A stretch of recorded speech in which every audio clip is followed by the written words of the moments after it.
Boa tarde, pessoal. Boa tarde a todos os telespectadores do Balanço Geral. Meu nome é Marileide Antunes de Oliveira, eu sou psicóloga e vou falar um pouquinho hoje sobre o Setembro Amarelo. Entramos no mês de setembro, estamos, como todo ano, na campanha de Setembro Amarelo, que significa prevenção ao suicídio. Então, a ideia hoje é trazer para vocês um pouco de informação correta a respeito do assunto e informações sobre como prevenir no dia a dia. Então, vou começar com dados da Organização Mundial da Saúde, que retrata o período até 2016. Então, segundo a OMS, até 2016, cerca de 800 mil pessoas cometiam suicídio por ano no mundo. Então, é uma taxa bastante alta.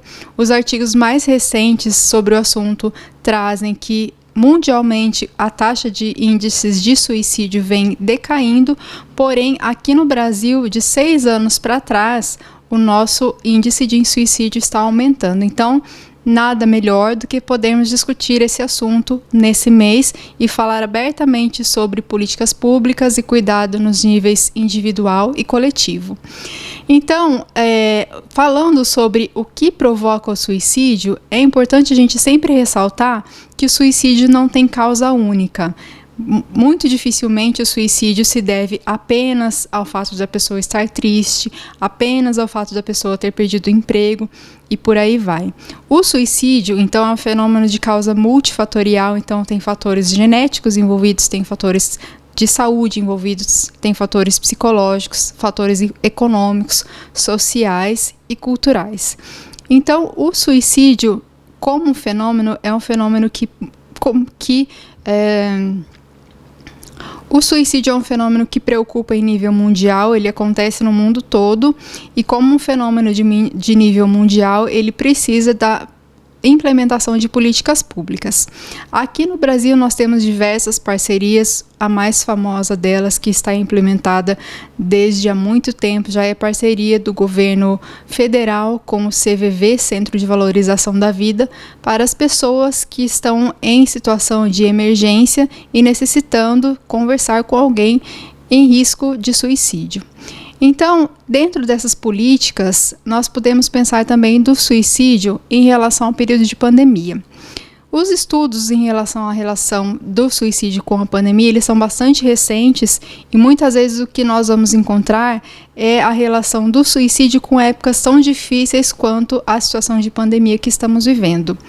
Então, o que os estudos mostram? Eles mostram que o suicídio ele pode ser agravado em razão de algumas dificuldades em nível cultural. Por exemplo, a crise econômica que nós passamos em 2008, ela agravou em muito a taxa de suicídio, isso no mundo. Então, o aumento na taxa de suicídio foi de 2% a 3%. Então, existe uma relação entre crise econômica e suicídio.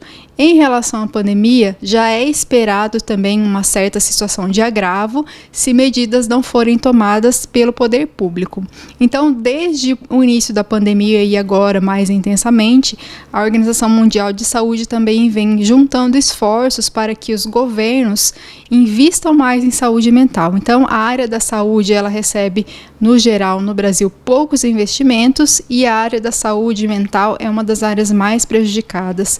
Para vocês terem uma ideia, cerca de 2% apenas do nosso orçamento da União vai para a área de saúde mental.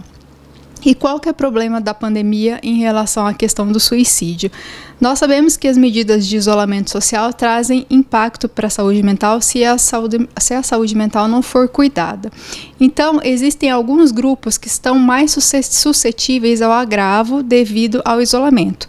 Que grupos são esses? São grupos de risco, como pessoas idosas, grupos vulneráveis, pessoas em situação de minoria, por exemplo, pessoas negras, pessoas LGBTI e pessoas com certos quadros de adoecimento psiquiátrico. Dentre elas, nós podemos citar as principais, que são quadros depressivos, quadros psicóticos e quadros de abuso de álcool. Então, esses grupos, eles já estavam mais suscetíveis a agravos em saúde mental antes da pandemia. Então, durante esse período, é ainda mais importante que estejamos com foco voltado para esses grupos, especialmente no nivelamento de políticas públicas para essa população e para as pessoas em geral.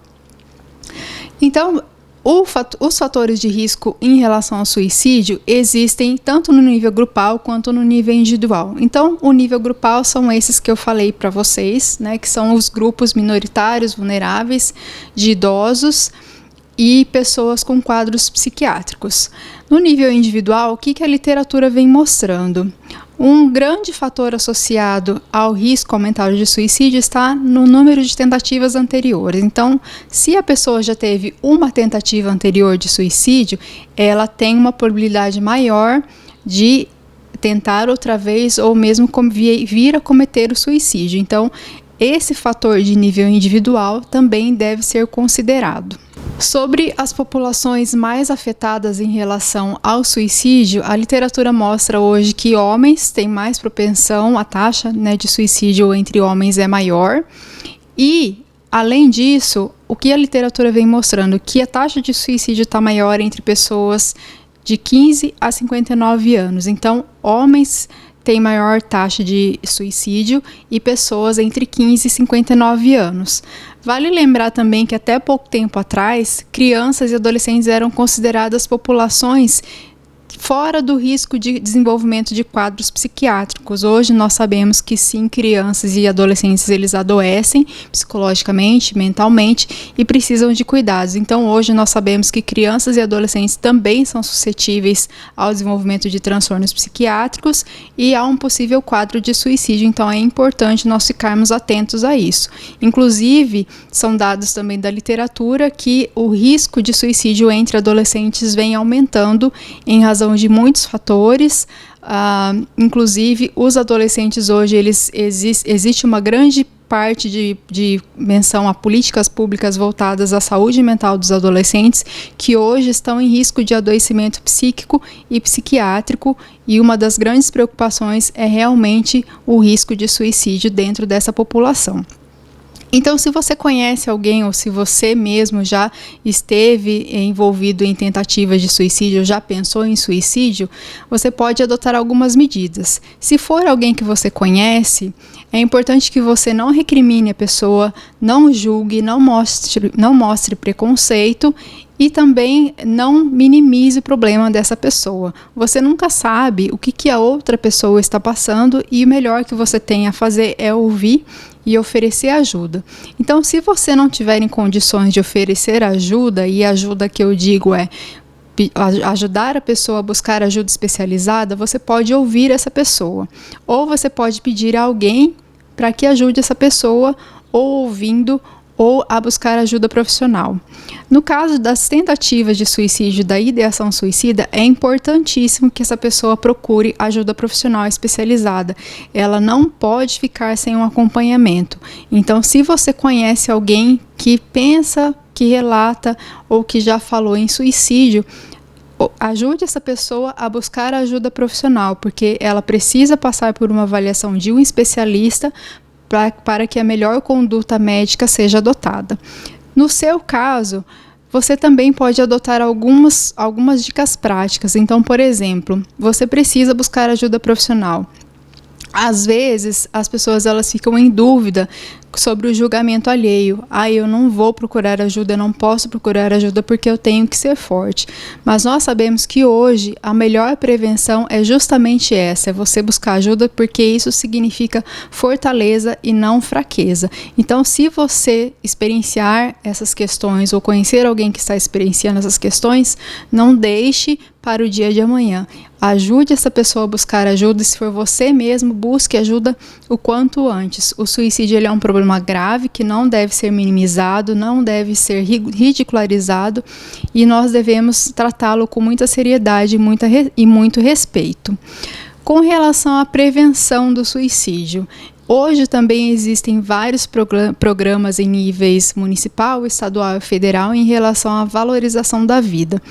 Como eu já disse antes, uma das campanhas está atrelada ao serviço do CVV, então o CVV é um dos canais de contato para quem precisa relatar a alguém um pensamento ou alguma vontade em relação à questão do suicídio. E outras questões também são importantes no dia a dia. Se antes da pandemia já era importante o cuidado da saúde mental, nesse período de pandemia é ainda mais importante que nós fiquemos atentos à nossa saúde mental. Então, existem vários guias da Organização Mundial de Saúde hoje disponíveis que orientam sobre como cuidar da saúde mental. Algumas dicas básicas já bem populares entre as pessoas são a prática de atividade física, o monitoramento do acesso às informações no dia a dia e o contato com a natureza e com atividades prazerosas. Então, cuide da sua saúde mental no dia a dia e em relação ao risco de suicídio, é importante você observar algumas coisas. Pessoas que estão dentro de um quadro clínico, de um quadro psiquiátrico, elas precisam ficar atentas e precisam ser acompanhadas. Então, se você faz um acompanhamento psiquiátrico ou conhece alguém que faz o acompanhamento psiquiátrico, não deixe de fazer as consultas. E a pessoa que você conhece também não pode deixar de ir às consultas. Então, apoie essa pessoa nesse sentido, porque a pandemia ela é um estressor, inclusive de nível psíquico, e para as pessoas que já possuem um quadro clínico, esse estressor pode ser significativo. Então, a pessoa que tem um quadro clínico precisa continuar os acompanhamentos.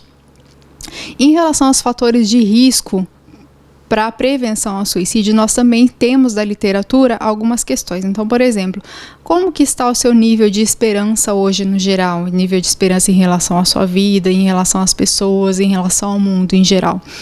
A literatura mostra que o nível de esperança das pessoas está diretamente ligado à possibilidade dela pensar em suicídio ou não. Então, quanto mais a pessoa tem esperança nela, na vida, nas pessoas, menor é a possibilidade dela se engajar em tentativas de suicídio, e o contrário também é verdadeiro. Então, avalie como está o seu nível de esperança na vida, na sua vida no geral, porque isso é importante. Outro fator de proteção ao suicídio extremamente importante é você estar relacionado com os amigos e com a família. Claro que a família e os amigos eles são fontes de prazer e também podem ser fontes de dificuldade, mas faz parte da vida nós sabermos lidar com essas questões que nós chamamos de relacionamento interpessoal. Então busque na família e nos amigos interações prazerosas, porque isso também promove o bem-estar e tem um fator de proteção em relação ao risco de suicídio. E por último, a literatura também vem mostrando que o envolvimento com entidades religiosas, com a fé, com a religião, para quem acredita em religião, para quem tem fé, também pode ser um fator de proteção. Então, no geral, o que nós recomendamos enquanto profissionais da saúde, enquanto clínicos, que estamos todos preocupados com a situação da saúde mental durante a pandemia e também de olho na situação da questão do suicídio, especialmente nesse mês de setembro. Cuide da sua saúde mental. Se você conhece alguém que está com dificuldades em relação à saúde mental, incentive essa pessoa a procurar ajuda e siga as orientações da Organização Mundial da Saúde para que você cuide da saúde mental não só durante o período da pandemia, mas também durante todo o período da sua vida, porque é tão importante quanto tomar banho hoje ou fazer um almoço, uma refeição, é o cuidado com a saúde mental. Se você fizer isso, vai estar contribuindo com o seu bem-estar e com o bem-estar de outras pessoas. Então, mês de setembro, mês de prevenção ao suicídio, mês de valorização da vida, lembre-se de se cuidar e de cuidar das pessoas que estão próximas a você. Eu espero que esse programa tenha ajudado. Muito obrigada e até a próxima.